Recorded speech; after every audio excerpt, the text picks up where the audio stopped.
नमस्कार बंधुरा village cooking with care চ্যানেলে আপনাদের জানাই স্বাগত। আজকে আমি একটি নতুন রেসিপি নিয়ে কিন্তু চলে এসেছি। এই দেখুন, এখানে তিনটে বড় সাইজের তেলাপিয়া মাছ নিয়ে নিয়েছি সরষে তেলাপিয়া করব বলে। চলুন এই মাছগুলোকে রান্নাঘরে গিয়ে ভালো করে কেটে নিই।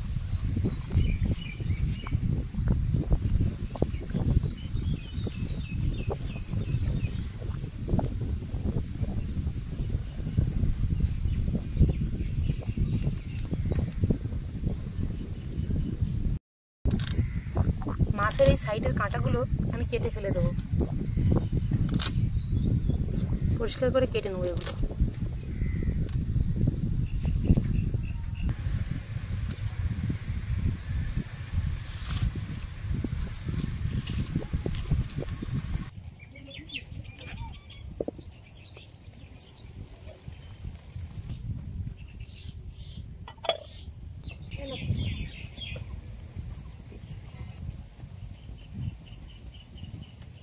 তেলাপিয়া করার জন্য আমি এখানে মাছের উপরে লবণ পরিমাণ মতন দিয়ে নেব, আর পরিমাণ মতন হলুদ দিয়ে নেব, আর একটু সরিষার তেল মাখিয়ে নেব। ভালো করে মাখিয়ে নেব।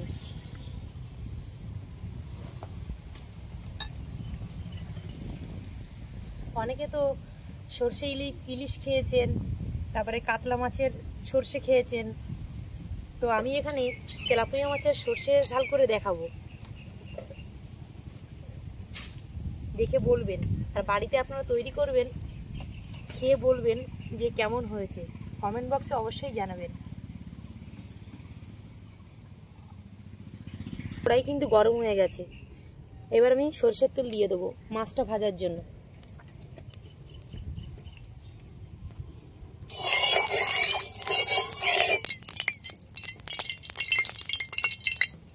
গরম তেলের উপরে মাছটা আবার আমি ছেড়ে দেবো।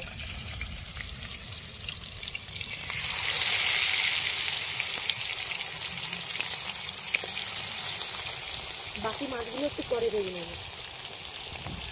কিন্তু মাছগুলো ভাজা হয়ে গেছে, আর সর্ষে তেলাপিয়ার জন্য যে মশলাগুলো করব সেগুলো কড়াইয়ের উপরে করে নেবো। এবার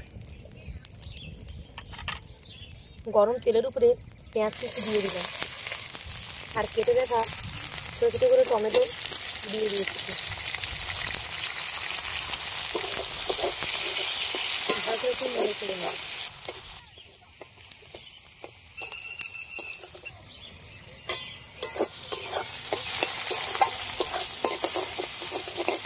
ভালো করে পেঁয়াজগুলোকে লাল লাল করে ভেজে নেব।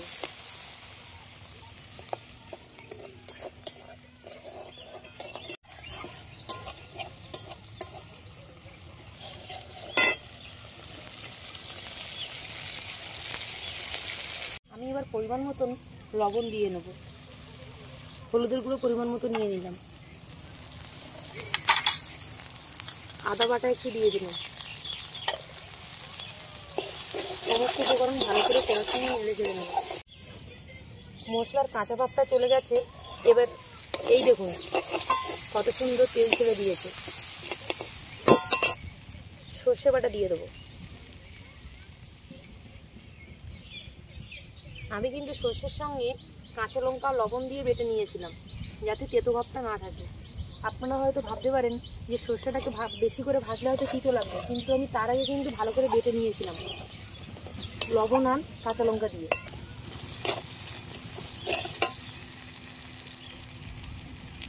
সর্ষের কিন্তু কাঁচা ভাবটা চলে গেছে, বেশি ভালো করে ভাজবেন না। আমি এবার জল দিয়ে নেব।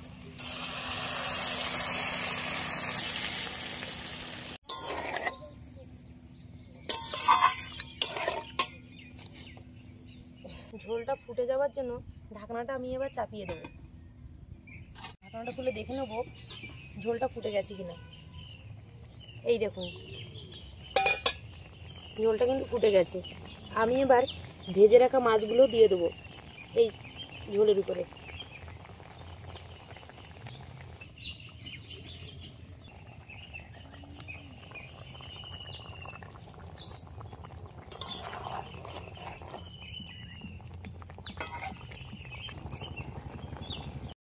এই ঝোলের উপরে আমি এবার কাঁচা লঙ্কা চেরাগুলো ছড়িয়ে দেবো।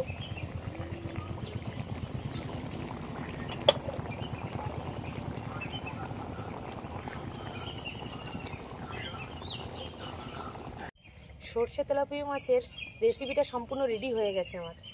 এবার আমি নামিয়ে নেব।